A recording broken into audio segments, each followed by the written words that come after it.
Sirach chapter 46. Joshua, son of Nun, was mighty in war, and was the successor of Moses in the prophetic office.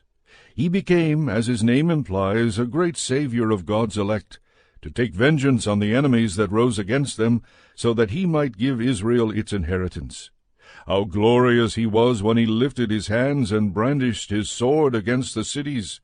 Who before him ever stood so firm? For he waged the wars of the Lord.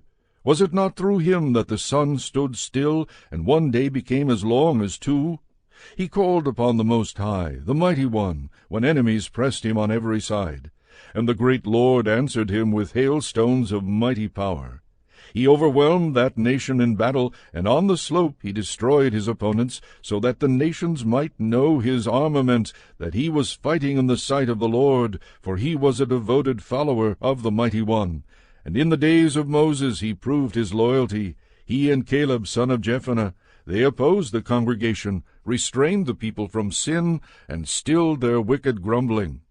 And these two alone were spared out of 600,000 infantry, to lead the people into their inheritance, the land flowing with milk and honey. The Lord gave Caleb strength, which remained with him in his old age, so that he went up to the hill country, and his children obtained it for an inheritance, so that all the Israelites might see how good it is to follow the Lord. The judges also, with their respective names, whose hearts did not fall into idolatry, and who did not turn away from the Lord, may their memory be blessed. May their bones send forth new life from where they lie, and may the names of those who have been honored live again in their children. Samuel was beloved by the Lord, a prophet of the Lord. He established the kingdom and anointed rulers over his people.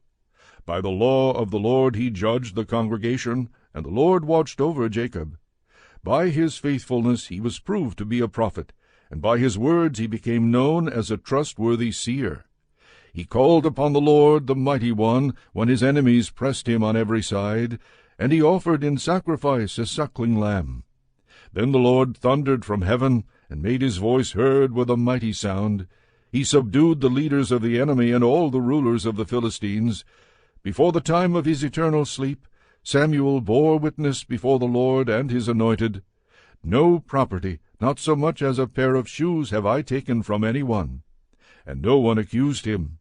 Even after he had fallen asleep he prophesied, and made known to the king his death, and lifted up his voice from the ground in prophecy, to blot out the wickedness of the people.